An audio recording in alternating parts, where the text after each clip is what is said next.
First of all, thank you for coming back. Occasionally I have these bad dreams and we have breaks that we have a break and then I get up and no one's there. So thank you for coming back for part 2. I want to begin by just asking, does anybody have any questions or thoughts about our introduction to the Love Bank and how to keep love alive? Yes, sir. One thing, I really like these books and I like the concepts. It has helped me for years and years. I wondered, people always say you need to work at your marriage. And I always came back to what does that mean? And yes. That helps me find what it means. But I think one of the glaring omissions from that whole series is that the love bank all by itself is naturally a completely self-centered. It's got too much self-centeredness to it. And here's what I mean by that. So I'm not a fan at all of Ruth Bader Ginsburg. But she said something really one time where she said, sometimes in marriage, it helps to be a little hard of hearing. And what she meant by that is perhaps we shouldn't be such big babies in our marriage as to identify and to hold on to every little love buster our spouse happens to participate in, right? Sometimes you just have to get over yourself. Yeah. So if I give each other grace. That would be it. Okay. Yeah, give each other grace. That's for sure. All right. Anybody else? One of the key things I wanted to focus in on is when people are really frustrated and thinking about maybe getting divorced and that kind of thing, and you're there hearing this, usually it's because they've given up hope. And if you give them a paradigm that they can use to help really improve things significantly, they regain hope. And they may consider not going through with it. And so I've just found that really helpful. Yes? Yeah, I was sort of connecting it when you were talking about it to love languages. And you sort of referenced that when you talked about Gail's being acts of service. Yes. Becky's happens to be the same thing. So she's only happy if I'm mowing the grass. Or doing the dishes, or offering to vacuum for her. Yeah, that's right. So I got a Roomba, so I can do that. Yeah. But, I think that's one way to think about that love bank is you're sort of trying to understand your spouse and how they receive love. Yes. More than how you give it. So there is that sort of selfless act, I think, embedded in that. In that sense, you are trying to be attuned to their reception of it more so than how you would receive it yourself. Correct. You're trying to give it in their language. Yeah. We're going to talk about that more in detail, actually, in session 3. So good thoughts, and that's absolutely right. And remember, think about how can I use this to help others? Because it's just so powerful. And I've seen it happen over and over again. We just were talking earlier about the 8 elements of this beautiful collage of love that Paul describes for us. It's not uncommon for someone to come in and say, we just don't love each other anymore, so what's the point? And one guy was telling me one time, he said, I just don't love my wife anymore. And I said, well, this is what I want you to do. I want you to go home, and I want you to love her. And he said, Brother Hunter, did you not hear me? I don't love her anymore. I said, what you're telling me is you don't have the feelings for her that you used to. But you can take 1 Corinthians 13, you can memorize it, you can lay up these principles of love and treat her in loving and kind ways because it's the right thing to do. And you know what will happen? She will likely respond in kind, and the feelings follow the action. See, we live in a culture where, well, if I don't feel it, then I'm not going to do it. And we act like, that's some sort of badge of honor. Like that's something that you ought to really brag about, like, well, at least I'm genuine. And sometimes I talk to couples about treating each other kindly, even when you don't feel kindly toward them. And they'll say, I'm not a hypocrite, I'm not doing that. And I just look at them and I say, that is such a wrong-headed thought and way to look at this. If you're a jogger and you get up and jog in the morning, And you do it sometimes even when you're tired, but you do it anyway because it's the right thing to do. Are you a hypocrite for jogging when you first started? You didn't want to, but you did it anyway. There's a lot of times I don't really want to brush my teeth, frankly, but I do it anyway because it's the right thing to do, and I value my teeth and I don't want bad breath. Am I a hypocrite when I'm brushing my teeth when I'd rather be doing something else? Of course not. This is a part of having a good character. And a good character in Christ is doing the right thing even at times when you don't feel like it. You just overcome that. You move your spirit instead of always being some weakling that just goes based upon how you're feeling at the moment. That's why those vows being on the front burner will help you to treat your spouse in the way you promised, even at times when you're not feeling it. That's not hypocrisy. If I'm kind to an enemy, I'll tell you, the Bible says pray for your enemies. That doesn't come naturally to me. I'm sorry, it doesn't. But then when I think about the situation and I say, well, Jesus told me as his disciple I need to pray for this person, I pray for them anyway, and I feel better. And my relationship improves. Because you can't hold bitterness and blessing in the same heart toward the same person at the same time. You can't. So a lot of times in our discipleship, we do the right thing even though we're not feeling it. I mean, temptation is drawing you away, but when you recognize it's drawing you away, you don't do what you want to do at the moment. You do the right thing. It's called character. So be charactered and go home and be a man and love your wife and keep your vows. And you come back next week and let's see how that worked for you. And it's amazing how things improve. So kind of keep that in mind when you deal with these kind of relationships. Now, let's talk about these love busters. This is where you protect your marriage by replacing love-busting patterns with love-building habits. There's that word habit again. So important. So, how do you define a love buster? Is it a destructive marital habit, which is a repeated behavior? A love buster is not something that you do that is just occasional. Everybody's going to occasionally mess up, disappoint, frustrate, irritate. Welcome to the human race, right? A love buster, by definition, is not just occasionally messing up. It's a repeated behavior that causes the other party to be unhappy, make withdrawals from the love bank, and it's something that happens frequently so that the other party kind of dreads it coming up next. I mean, if someone's a drunk and they come home on weekends drunk and they tend to be a mad drunk and maybe be very physically abusive and yell and hard to deal with, and you do that every weekend, you're going to dread the weekends. And you're going to start wanting to avoid this person because they periodically and regularly hurt you and make withdrawals from the love bank. And so that's why one of the major causes of divorce is basically substance abuse. And for obvious reasons, you're constantly making these love busters. And what you want to do is avoid love busters, and that's what you focus in on first. See, this is what happens. You have these times where you've been hurt and offended.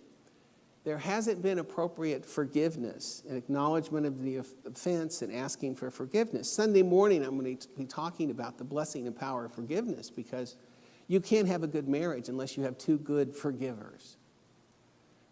Because if you hold on to hurts and resentments, you become bitter and it creates this wall between the two of you. And when you have a wall between the two of you, it doesn't even allow deposits in. So if you've been really mean to your spouse or thoughtless in some way, and the person is kind of fuming and thinking about this, and then you go, oh, things aren't going well between us, so I'll bring her flowers. She doesn't want flowers when she's mad at you and is afraid that you're going to hurt her in the future. And you haven't acknowledged the hurt you had a few hours ago. Flowers is not going to help. It might even make her mad.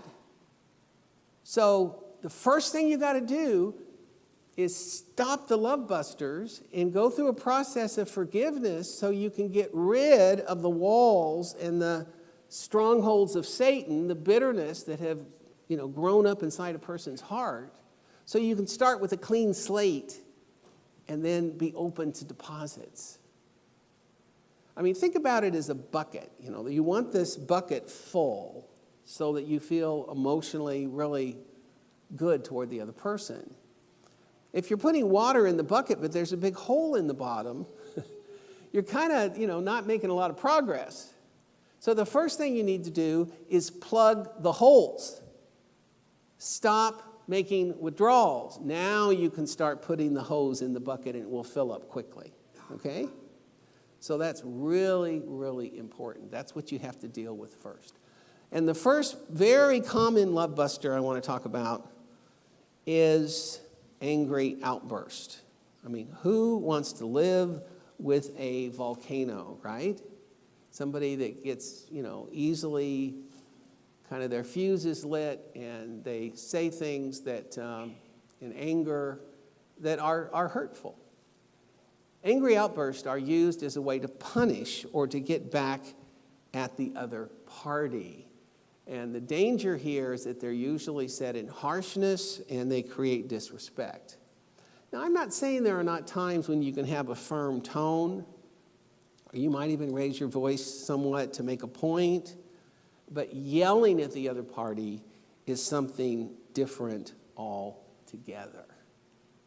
And it's just really important to decide you're just not going to yell at your kids and you're not going to yell at each other because it's degrading. My wife gave me permission to tell you that she grew up in a family of yellers. And her parents yelled at her all the time. And she thought when you got into a conflict, that's just kind of what you do. You just kind of do what's familiar. Well, I was raised in a home where we didn't yell at each other. In fact, I was told, you don't do that. So our first kind of quarrel after marriage, when my wife starts yelling at me, what's going on here? That's the B-side, folks. And, I made it very clear. Listen, I'm not going to yell at you, and you're supposed to be submissive to me, and here you are yelling at me in this way. This has got to stop.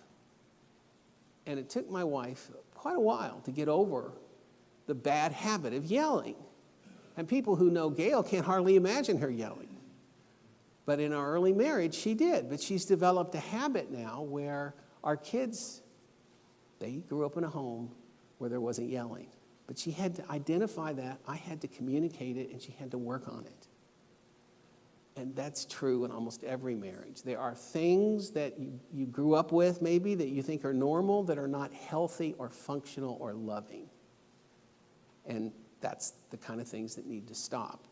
And one of the primary reasons why couples get divorced and why they're unhappy is not always just the woman or the man, but both parties at times have trouble with angry outbursts. I think a good Bible example to me is Job and his wife. I mean, poor Job, he, loses his children, loses his friends, loses his treasure.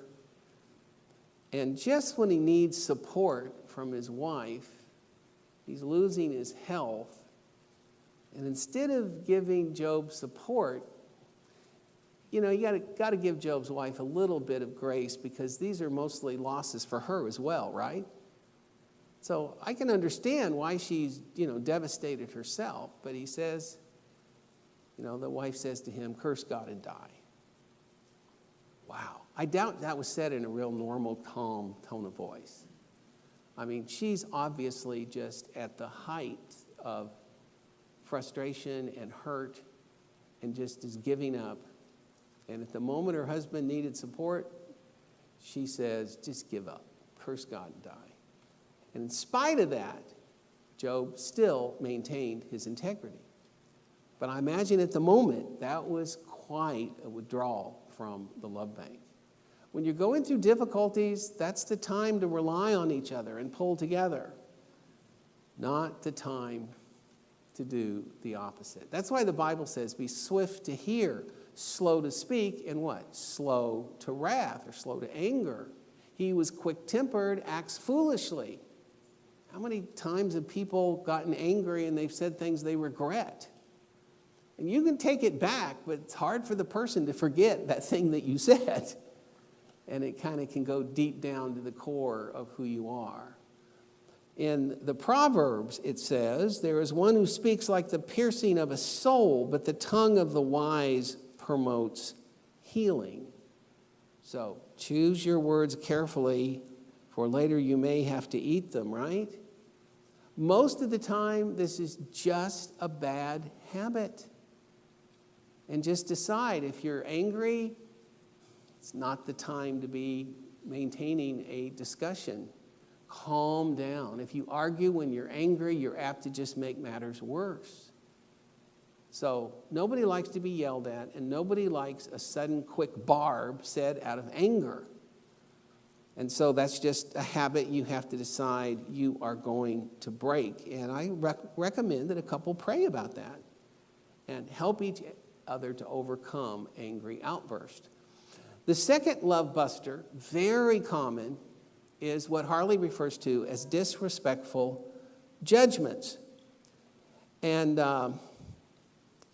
it's just,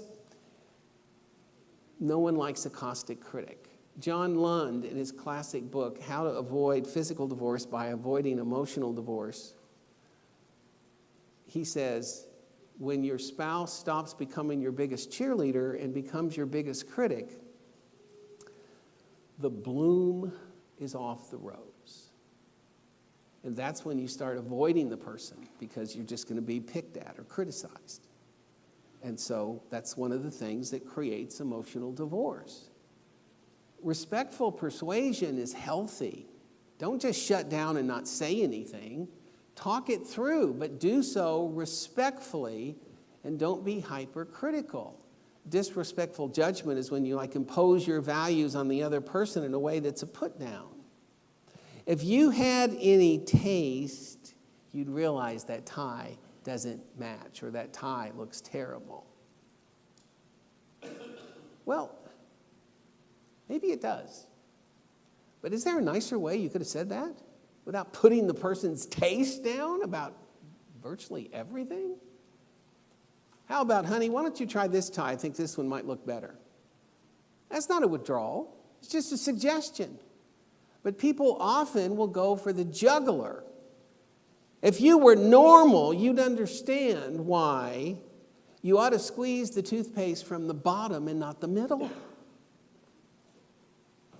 Those tremendous trifles sometimes about those kind of behaviors can really get underneath the other party's skin. Or how about this one?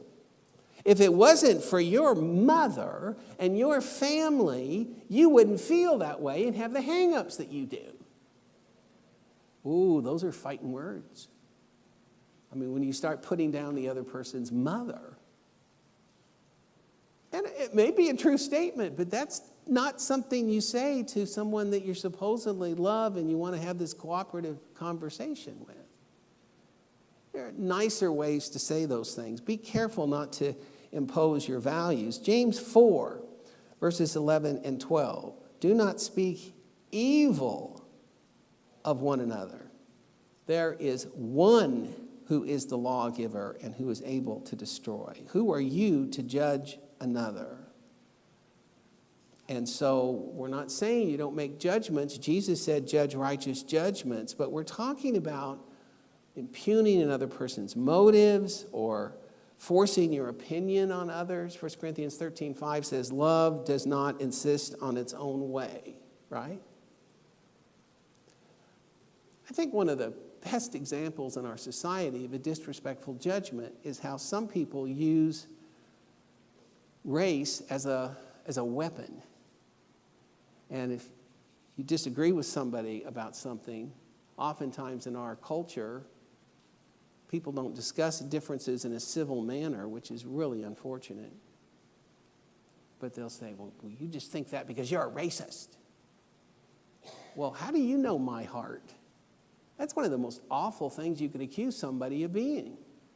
And so oftentimes, it's a disrespectful judgment, and in most cases, I think it's probably not true. They keep on redefining what's racist and what's not, and after a while, if everything's racist, then the real racists get away with being it, because after a while, it doesn't mean anything.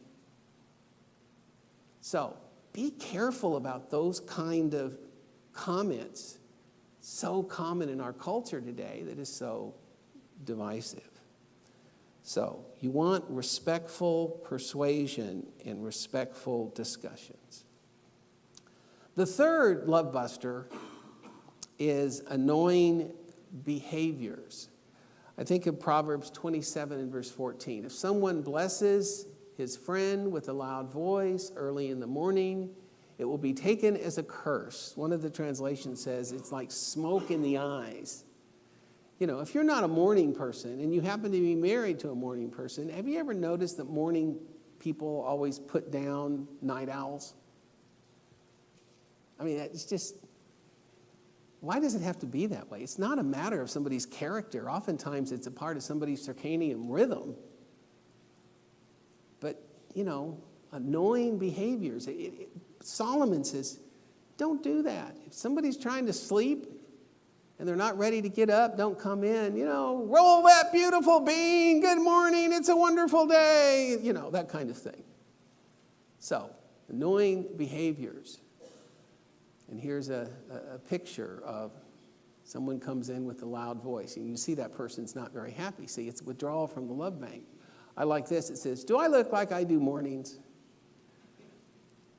No, you don't. You don't look like you do mornings. So be careful until at least 10 to have meaningful discussions with that person. It's the idea of doing something that irritates the other party consistently. And this I find fascinating. Women tend to find men more annoying than men find women. Almost always, the women complain about the annoying behaviors and the men rarely do. Now, it's rather fascinating to me that in discussions over the years about this, that I ask, why do you think that is? Because this is just a statistical fact when you compare the surveys. And one woman raised her hand and said, well, that's easy. It's just because men are more annoying. And the men tend to say, no, that's because we're just much more tolerant and not easily offended. I'm not going to even comment on those responses, but I just want to point out that if you're involved in something that your spouse finds annoying, it's not worth the withdrawals from the love bank. So just decide that you're going to come up with a determination to change your habits so you don't annoy your spouse. One woman complained that her husband frequently fell asleep on the couch, and she'd come in and he'd be there snoring with his mouth wide open. And she goes, that's not a very good look. And her husband said, you mean I'm just taking a nap on the couch and I'm making withdrawals from the love bank because my mouth's open and I snore? And I go, yes, that's exactly what I'm saying. And so try to sleep upstairs and avoid, get a mouthpiece. I don't know, but it's easier for you to change your habits than it is for the other person not to be annoyed by whatever it might be. When we were first married, I grew up in a family where if you're done with a section of a book or a magazine, you kind of dog-ear the page of the book so you can find where you left off next time. And my wife came from a family where you never do that. She thought that was kind of rude. You use bookmarks. And so she would say, I saw you were reading my magazines again, and you ruined them. How did I ruin your magazines? Well, look at this. And, they're little small dog-eared pages. I go, that didn't ruin your magazine. And she goes, well, I don't like it. Quit doing it. Okay. So I kept doing it. Not because I intended to, but because it's just a lifelong habit. I just wasn't thinking. I guess that's the problem sometimes. We're not thinking. See, I was consciously incompetent in that regard. And then I became, I was unconsciously incompetent. Then I became consciously incompetent. And finally, I I got over that, and now I would never dog-ear a magazine. I developed a new habit, and I didn't want to annoy my wife, so it finally enabled me to change that annoying behavior. And that's really what you need to do, especially when you first get married. You know, if you're always late and your spouse wants to be on time, that can be very annoying. You know, if you have poor posture, always tapping your fingers in a way that, you know, bothers your spouse or kind of gets on her nerves. Women primping before the mirror all the time and taking forever to get finished. That can be annoying to the husband. And so you guys are laughing at these things, but they matter as far as the love bank is concerned, and that's how you feel about one another. So talk about annoying behaviors and make a commitment to be considerate, because that's really what this is.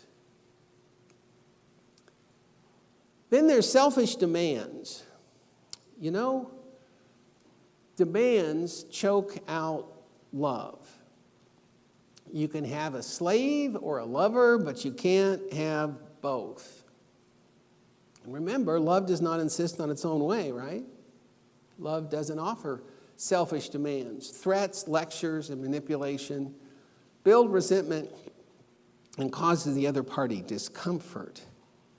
You need to make sure when you talk to one another that it's an adult to an adult, not kind of an adult to a child. And sometimes women will kind of view their husbands like one of the kids. That's not good. Or the husband will kind of be fatherly toward the spouse. That's not good. You're spiritually equal, and you're in a cooperative partnership. And be careful that you don't in any way look like you're demeaning the other party. And avoid selfish demands, making decisions that you know the other party is not going to like, and just, well, I'm going to do this anyway. Commanding your spouse to do things that benefits you at the spouse's expense will multiply the threat of punishment and implied threat of punishment if you refuse. That's really deadly to a marriage. Don't ever use money or sex as a weapon.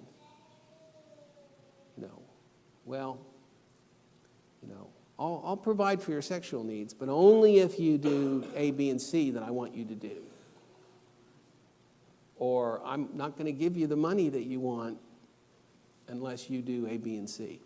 That is not a cooperative enterprise. It is using these things that ought to be just a given in a marriage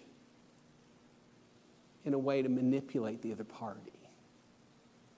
No wonder after a while somebody says, I don't want to be with this person anymore. We're here to work together, not manipulate each other. And that kind of thing causes a lot of resentment. Delilah pressuring Samson daily until his soul was vexed is just a wonderful example of a selfish demand. Of course, in Delilah's case, this is really extreme because she's trying to find out the secret of his strength so she can get paid by her fellow Philistines, knowing that they're going to kill her husband. What I don't understand is why in the world, after it became obvious after the first time when he told her a fake story and then she does it to him at night in his sleep, that should have been the end. But he continues to go along with it. He'd become so weak, he just couldn't tell her no. It's really pitiful. But it's a selfish demand. Let nothing be done through selfish ambition. Let each of you look out for not only your own interest, but also for the interest of others. This is talking about brethren, but certainly that's true in a marriage. And before you make a major decision, ask how the other party would feel before moving forward.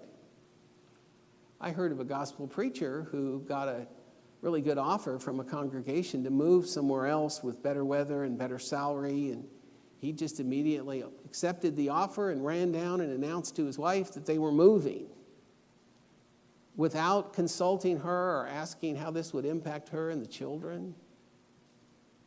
That was really unkind, and selfish.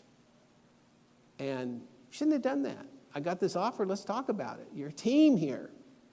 So don't make selfish demands. And then, very importantly, is dishonesty.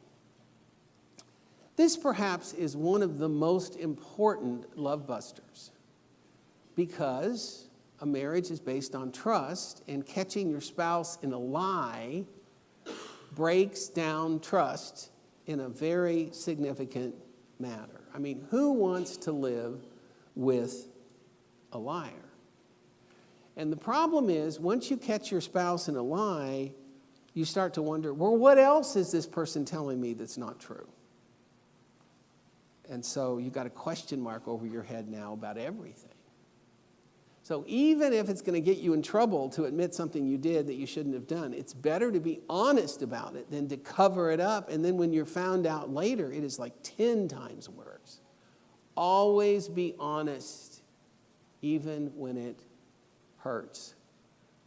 Harley says, the key is to reveal to your spouse your thoughts, your feelings, your habits, your likes, your dislikes, your personal history, your daily activities, and plans for the future. Things that impact the other party. Let them know. And the worst kind of dishonesty in some ways to me is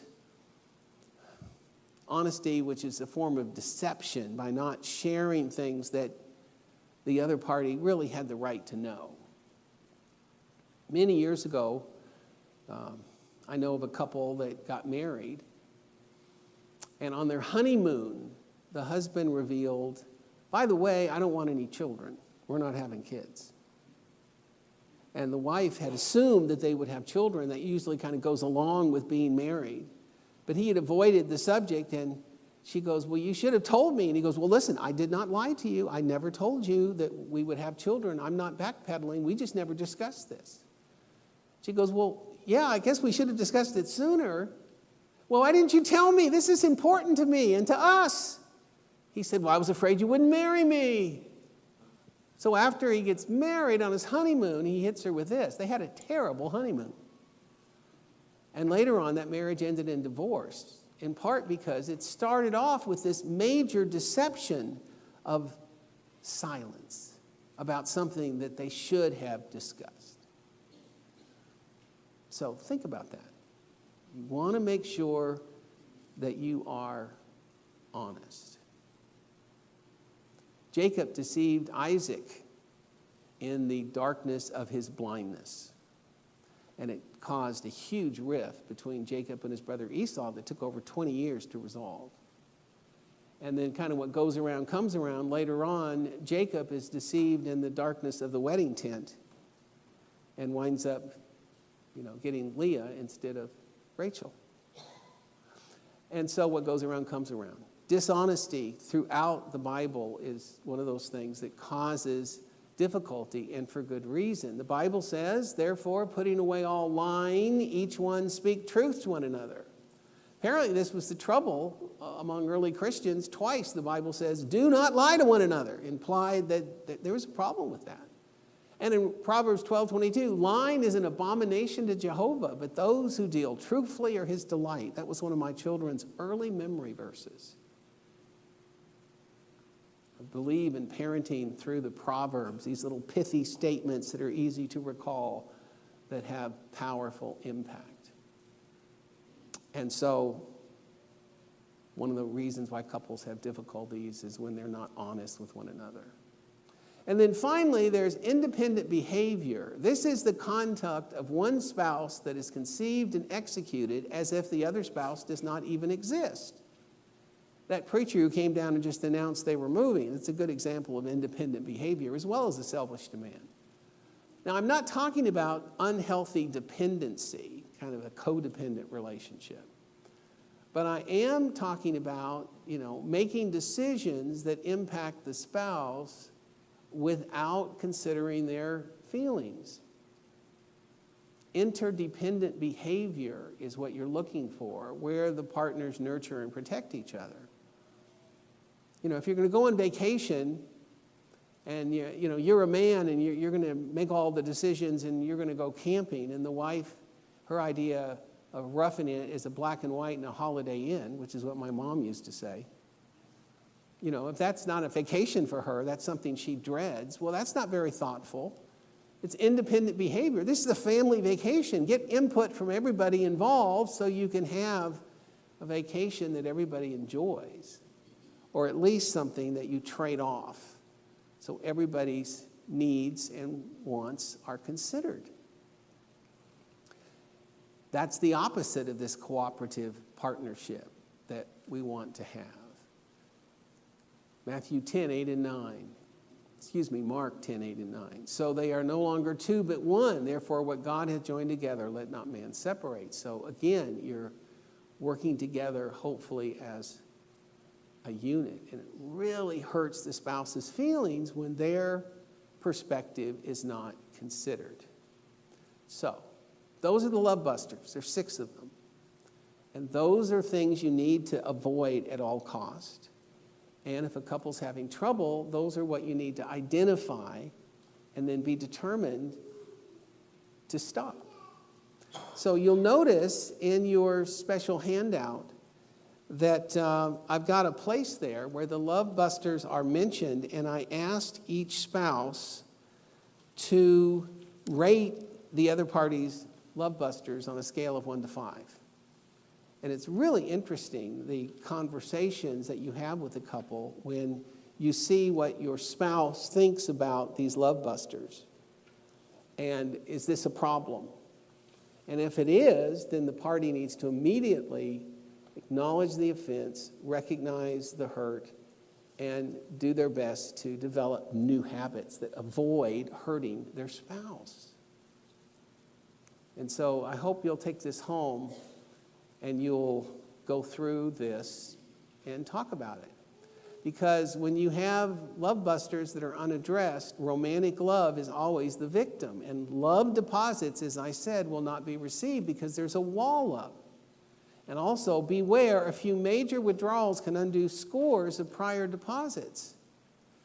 And so if you lose it and call your spouse a really hurtful name, it may take 20 positive deposits to make up for that one major withdrawal. So think before you speak, because you can say something that it's going to take a long time for the spouse to overcome. Here are 6 steps to overcome. First of all, be committed and yet have patience, because it takes time. I mentioned that getting around the habit of dog-earing pages on a book. I kept on forgetting, and I needed patience, but I was working on it till finally I no longer do that. So be committed and yet have patience. And only do one at a time. It's a mistake to find that you've got, a bunch of these love busters that come up. Figure out what's the most annoying or the most difficult and work on one at a time until that's solved, and then work on the next. That's what I do as kind of a coach helping a couple through this. And try to identify the why. Are there some triggers here that need to be identified that perhaps could avoid maybe the angry outburst or whatever it is? What is it that makes you so angry about this? Maybe you need to get down to the source and talk about that. Identify the why and avoid these triggers. And develop alternative behaviors. I call them righteous substitutes. Maybe somebody tends to go like this and always kind of do that with their fingers and just drives the wife crazy. Well, maybe you can get a stress ball. It's silent. And instead of drumming your fingers like that, you just do this stress ball. Everybody's happy, right? There are a lot of examples of things you can do that might be alternative behaviors. If you're angry and you're in an argument, and that's often when things are said that are not healthy and appropriate, give each other a timeout sign. Just agree, okay? Let's take a timeout. I need to cool off. And go and say a prayer. Go out and go for a walk. Come back 30 minutes, hour later maybe, and continue the discussion. Calm down. I care about you too much to say something I might regret, so let me have a cooling off period. See, that's a righteous substitute. And as your mate, ask for evaluation weekly. This is especially for a couple who's having difficulties. How do you think I'm doing? Did you not realize that that magazine over there, you dog-eared the page? No, I didn't know. Did I really? Yes, I did. I'm so sorry. See, get evaluation, because your spouse may notice things that you don't. And of course, pray both privately and together about what you're working through to basically develop compatibility, which is what this is all about. What's the key? Both must communicate clearly what they find is a withdrawal.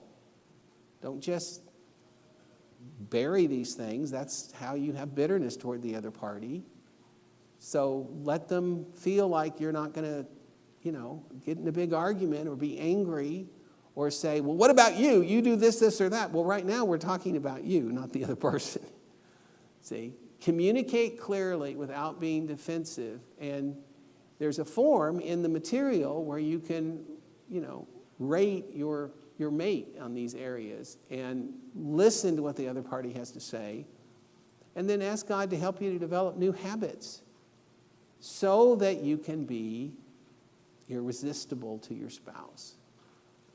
Both must learn to care and protect each other in practical ways. I like early church history. And one of the things that amazes me about some of the quotes that the critics of the Christians would say is they would criticize the early Christians for not participating in their Colosseum activities, which was filled with violence, and not participating in their theaters, which were usually X-rated, and they kind of withdrew from a lot of pagan society because it had to do with a lot of immorality. And the pagans resented that, like, you think you're better than us and that kind of thing. So they'd be railing against the Christians, but then they'd often say, oh, but what loving and close marriages and families they have. And so their worst critics still had to admit that they had really good marriages and families. And so my question is, can that be said of us today? Are there people out there who say, I don't agree with your understanding of baptism and that it's for the remission of sins, and there's other things that you guys practice that, I just don't agree with, but boy, you guys really have happy marriages and well-behaved, respectful children. It's really a shame to me that the Mormons, who have just a lot of bizarre doctrines, just to be respectful as I can. But they're known for their close marriages and families. And one of the reasons why people often seek out Mormonism is they're looking for answers and they want a closer, more meaningful family relationship. So they seek out the Mormons because they're known for that. And I just kind of cringe. I think, we're not known for that. And we should be. And so I want to do my part in trying to not just focus on MDR, marriage, divorce, and remarriage. I mean, those are important doctrinal decisions, but I want to focus on prevention. Let's focus on the marriage. What can we do to help nurture really successful and happily married people and really close-knit families? And that would just be my prayer, that even people who disagree with us doctrinally will just have to admit that this is the place where most of the people are really together when it comes to their families. And I believe these simple principles can make all the difference, because it's just practical ways to communicate what is needed so that people have love banks that are full and overflowing. Does that make sense? Okay, we got about 5 minutes till our break. Anybody got any thoughts or questions or feedback? I have a question. Yes, sir. At this point in your marriage, have you found that if you want to finish a book, you have to do it in one sitting? No, I haven't, because I use bookmarks. And it's a new habit. And, it's better for me to develop a new habit that coincided with my wife's preferences than it is to have that be a constant irritant. Does that make sense? Okay. I have a question. Yes, How go is ahead. the love bucket different from keeping score? You know, that's a good point. You know, the Bible does basically say that love taketh no account of evil. And we shouldn't hold resentment in our hearts. And then when we get into an argument, it's like, and another thing, and another thing, and another thing. And we've held all these things in, and then we let them have it with 8 or 9 things at once. That's not good. You deal with one thing at a time. So I would never advise someone to, you know, like keep a list of all the things that bug you about your spouse and then dwell on those things. That's not healthy, and that can lead to bitterness. But if your spouse is bugging you or hurting your feelings, the loving thing to do is to mention that in a loving way and say, I'd really appreciate it if you'd stop doing it. It really mean a lot to me. See, that's the spirit of cooperative enterprise versus I'm going to keep a list of these events so I can use them later against you or something. So I think that's the difference. Yes? If you turn it around, it's why wouldn't you want to know what's bugging your spouse? Yes. It's more than they're keeping score. It's more like, I want to know. If Yes. I'm doing something that's bothering you, I want to know it. Yeah, yeah. You know, to go back to the idea of honesty, I tease my wife. She's pretty good at reality checks where, you know, she gives me feedback on my ministry and on my sermons, and most of the time she's very affirming, but sometimes she'll say, I don't think that was one of your best. And I'll say, okay, what do you think I could have done to improve that? And so she helps me. And if I've done something that she thinks was maybe not that considerate or something that maybe was inappropriate, she'll tell me about it in a nice way.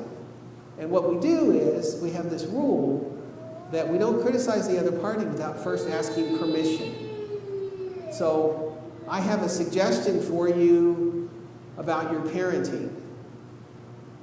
Is this a good time, or can we talk about it later? So she gives me the respect of knowing something's coming and thinking about it, and then I can either say, we can talk about it now, or maybe, you know, this is not a good time. Let's talk about it later. But I always know there's transparency there and that we're being real with one another. And so when she does say, that was a really good lesson, I really appreciated it, she's not just being polite. I know it's for real because at other times she doesn't say that. And so you want that kind of honesty. When it comes to her cooking, she's a very good cook. And she knows that if I don't say anything, she'll say, you didn't comment on the meal today. And I'll say, well, that was not my favorite. She goes, okay, I won't make that again. It's really more about my taste buds than her cooking because she's a great cook. But, you know, I know of a true story where a guy was trying to be polite, and he, from the very time they were early married, this wife had this favorite dish she liked to make, and so he just sort of ate the food and kind of smiled, and what do you think? Oh, this is so delicious. And so guess what? The wife kept on making it for him. And after about several years of him stomaching this dish he couldn't stand, he finally said, please don't make this anymore. I can't stand this. And she was so hurt. You've been telling me for years you love that. I remember we were just married a week and I asked you about it. And he goes, I wasn't telling the truth. I didn't want to hurt your feelings. He did a lot more harm by being dishonest. Right? So I want you to be so honest that you're tactful. You don't say, this tastes terrible, but you might say, this isn't my favorite. So you get proper feedback to each other so you can respond to each other instead of not being real. Be honest. And don't lie about, oh, that looks great, if it doesn't look great. I know that kind of goes against culture. But you shouldn't lie even if that's the polite thing to say. Figure out a way to be honest without being rude. And that will mean so much to you because that helps me to know that there aren't walls up between my wife and I. That's our biggest enemy, because we're honest with each other. And that means a lot. And that's where you get the passion and the respect that you oftentimes lose if you're playing these kind of games.